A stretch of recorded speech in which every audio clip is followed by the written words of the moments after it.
Magandang umaga. Narito na ang pinakahuli sa lagay na ating panahon ngayong araw ng Linggo, March 8, 2026. Narito ang ating pinakahuling satellite image kung saan may minomonitor tayong low pressure area sa labas ng ating Philippine Area of Responsibility. Ito ay huling namataan sa layong 1,710 km silangan ng northeastern Mindanao. Itong low pressure area naman na ito ay mababa ang tsansa na maging isang ganap na bagyo at mababa rin ang tsansa na pumasok ng ating Philippine Area of Responsibility. Wala nga rin itong direktang epekto sa kahit na anong parte ng ating bansa. Samantalang northeast monsoon naman o amihan ang nakakaapekto sa northern at central Luzon at easterlies o yung mainit na hangin galing karagatang Pasipiko ang nakakaapekto sa nalalabing bahagi ng ating bansa. Para naman sa lagay ng panahon ngayong araw, inaasahan nga natin na yung northeast monsoon magdadala ng maulap na papawirin na may mga pag-ulan sa lugar ng Cagayan Valley, sa may Apayao, Kalinga, pati na rin sa may Aurora. Kaya yung ating mga kababayan, lalo na yung mga inuulan ng mga nakaraang araw pa, ay pinag-iingat sa mga banta ng pagbaha o hindi kaya pagguho ng lupa.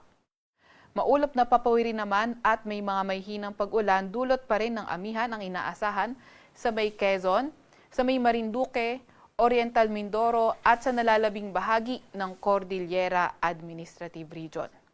Fair weather naman ang inaasahan sa nalalabing bahagi ng Luzon kung saan sa Metro Manila, sa may Ilocos Region, sa nalalabing bahagi ng Central Luzon, nalalabing bahagi ng Calabarzon at sa may Occidental Mindoro ay may mga tsansa ng may hinang pag-ulan at sa nalalabing bahagi ng Luzon, mga tsansa naman ng mga localized thunderstorms. Yung mga kasamahan natin sa Regional Services Division patuloy na maglalabas ng mga thunderstorm advisory o hindi kaya heavy rainfall warning kung kinakailangan. Agwat ng temperatura ngayong araw sa Metro Manila ay 22 to 30 degrees Celsius.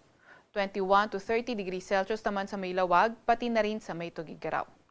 Agwat ng temperatura sa Baguio ay 15 to 22 degrees Celsius. Sa may Tagaytay naman ay 28 degrees Celsius ang inaasahan nga natin mababang temperatura at sa Legazpi ay 24 to 31 degrees Celsius. Agwat ng temperatura sa Puerto Princesa ay 25 to 32 degrees Celsius, 25 to 31 degrees Celsius naman sa may Calayan Islands. Para naman sa lagay ng panahon sa may Visayas at Mindanao, inaasahan nga natin na posible magpaulan ng easterly.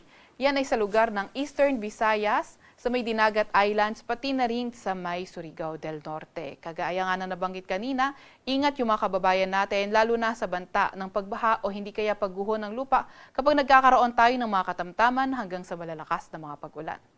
Mas magandang panahon sa nalalabing bahagi ng Visayas at Mindanao kung saan may mga tsansa lamang tayo ng mga localized thunderstorms.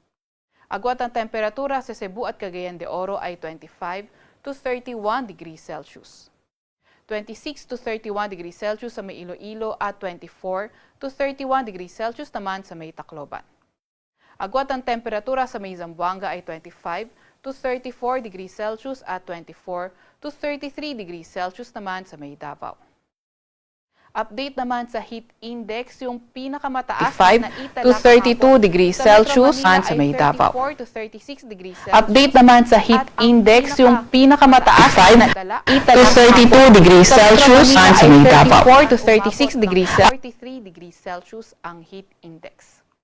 To 33 degrees Celsius naman sa may Davao. Pinakamataas na Update naman ng heat index sa Metro Manila ay 35 to 36 degrees Celsius.